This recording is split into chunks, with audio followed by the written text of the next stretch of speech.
Salut, c'est Florian, bienvenue dans cette nouvelle vidéo. Dans cette vidéo, je vais te présenter mon top 5 des actions à dividendes pour compte titre à détenir ce mois-ci. Les 5 meilleures actions à dividendes pour compte titre ce mois-ci, celles qui ont le mieux performé le mois dernier, du coup, si c'est les meilleures à détenir ce mois-ci. Et pourquoi pas à revendre ce mois-ci si jamais ça fait partie de ta stratégie, de faire un petit peu d'arbitrage sur ton patrimoine, un peu d'achat-revente, tout simplement de profiter de revendre certaines actions en forte plus-value pour en racheter d'autres qui auraient baissé. En tout cas, aujourd'hui, je te présente les 5 actions à dividendes pour compte titre qui ont le mieux performé en octobre 2022 et qui sont donc potentiellement un peu surévaluées par rapport au reste du marché en novembre 2022, qui peuvent donc être une opportunité à la revente.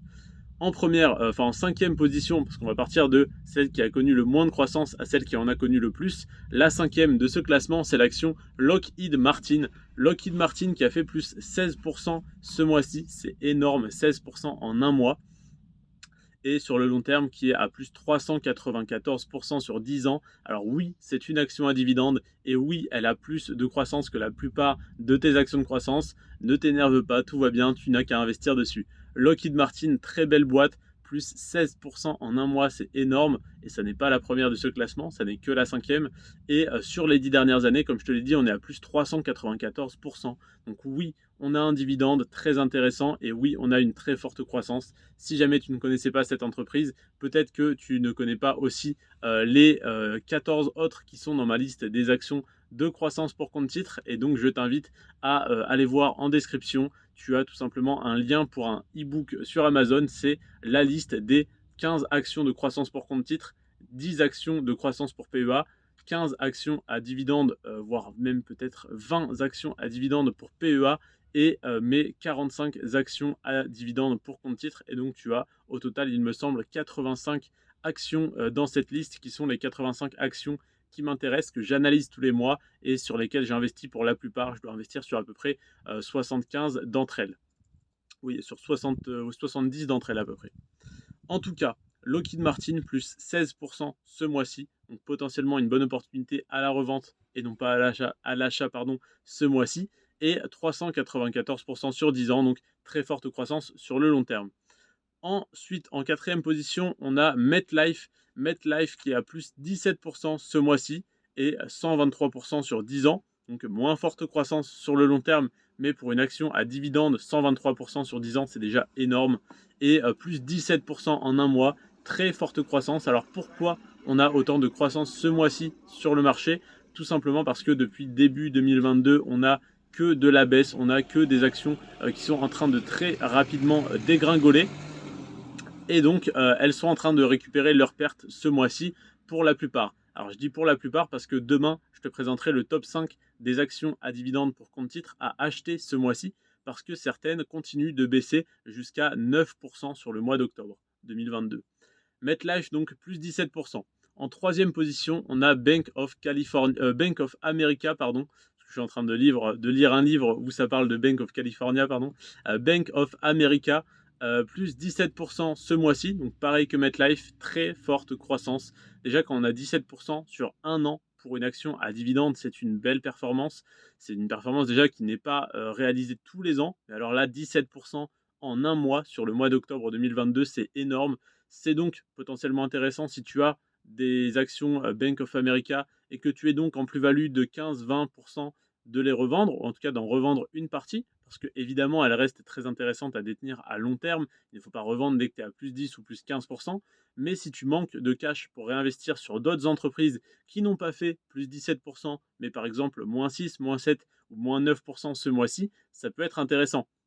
Je te prends un calcul un peu réducteur, mais assez parlant. Si tu revends une action qui a plus 17% pour acheter une action qui a moins 8% ce mois-ci, c'est une différence de 25%. Donc c'est comme si tu gagnais 25%. Pourquoi? Parce que tu revends en plus-value de 17 et tu achètes une action qui a perdu 8, donc 17 plus moins 8, donc 17 plus 8, 25. Donc tu es très largement gagnant à faire ça.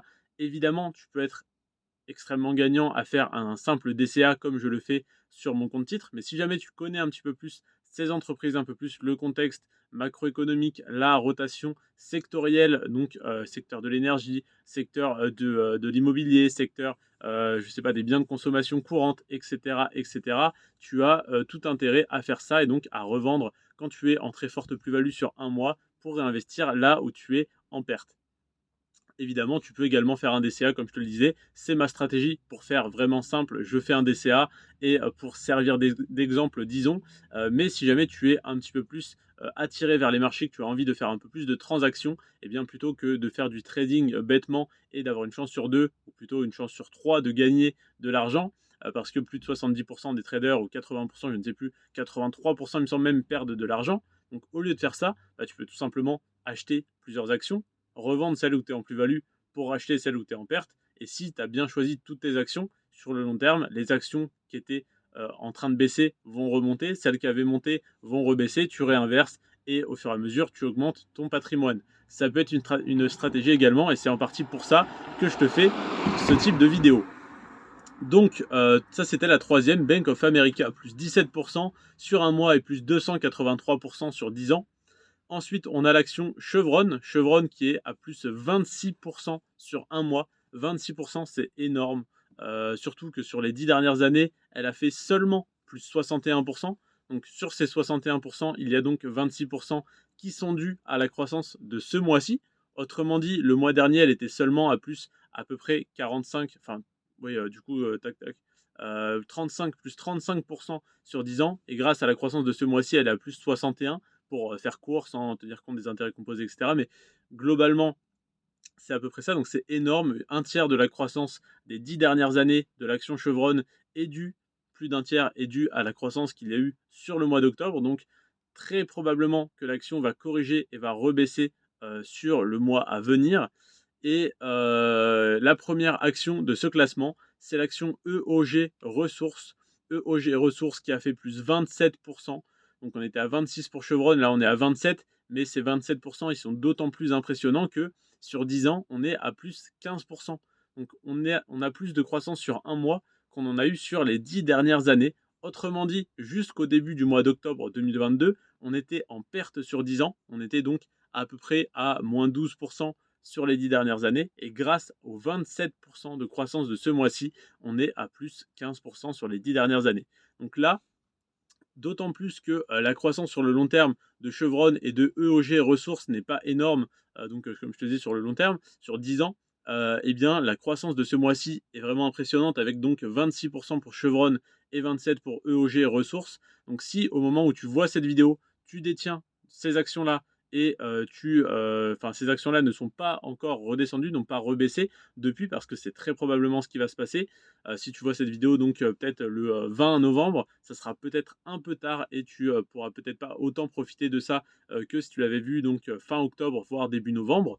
En tout cas, si tu as encore une très forte plus-value sur cette ligne et que les actions que je te présenterai demain sont encore en baisse, eh bien ça peut être une très bonne opportunité pour toi de revendre une partie de tes actions Chevron ou EOG Ressources, ainsi que les trois autres que je t'ai présentés avant, à savoir Lockheed Martin, MetLife et Bank of America, pour racheter une des 5 ou les 5 actions que je te présenterai dans la vidéo de demain. Évidemment, ça n'est pas un conseil en investissement, même si ça en a tout l'air. Je ne te dis pas d'acheter ni de vendre, je te dis simplement ce que je ferais si j'avais une grosse ligne sur EOG Ressources ou sur Chevron. Si j'avais du cash à réinvestir, je le réinvestirais sur telle ou telle entreprise. Ça ne veut pas dire que tu dois faire pareil, c'est simplement pour te donner des pistes de réflexion. Si je regarde des vidéos YouTube de youtubeurs qui me disent achète l'action Orange, elle est super intéressante parce que ta. Moi, je sais que l'action Orange est mauvaise, que sur le long terme, elle n'est pas intéressante, que ça n'est pas une boîte très profitable, que son calendrier de versement de dividendes sur les 10-20 dernières années ne me plaît pas du tout, que sa croissance ne m'intéresse pas parce qu'elle n'est pas en croissance, donc je n'investirai pas dessus. Maintenant, si tu es, toi, convaincu que l'action, je sais pas, Bank of America est surévaluée et qu'il faut en revendre, et qu'aujourd'hui tu vois ma vidéo où je te dis pareil, ça peut te conforter dans ton choix. Et au bout de plusieurs personnes que tu vois et que tu vois exprimer leur avis, ça peut t'aider à modifier un peu, à forger ton avis avec différents autres avis. Donc ça peut être intéressant. En aucun cas, je voudrais que tu achètes ou que tu vendes une de ces actions simplement sur mon conseil. Je te décommande totalement de le faire parce que si tu vends et que tu ne sais pas pourquoi tu vends parce que un youtubeur t'a dit de vendre, ça n'a aucun sens et tu es ridicule à faire ça. Si maintenant tu as écouté 10 avis et que sur ces 10 avis, il y en a 7 qui disent noir, 3 qui disent blanc et que toi tu pensais noir à la base, eh bien, c'est-à-dire que tu penses comme la plupart, donc ça, c'est peut-être une bonne idée de faire ce que tu veux faire. Maintenant, si tu penses noir et que 8 personnes pensent blanc, eh bien, ça n'est peut-être pas la meilleure idée que tu avais de base. C'est vraiment ça que je veux te partager dans cette vidéo, c'est mon propre avis qui peut t'aider à forger le tien, mais pas du tout un conseil d'investissement de te dire achète ça, revends ça, sinon j'ai qu'à ouvrir mon fonds d'investissement et à faire tout simplement voilà, des achats, des reventes tous les mois sur cette stratégie. Et si j'étais le meilleur, ça se saurait déjà. Donc voilà, ça se saura un jour, on verra. En tout cas, je plaisante, mais ne suis pas les yeux fermés mes conseils, simplement inspire-toi-en pour te faire ton propre avis et pour réaliser tes propres investissements. Je te remercie en tout cas d'avoir regardé cette vidéo jusqu'à la fin. C'était Florian. Sur ce, prends soin de toi et de tes finances et à demain. Ciao.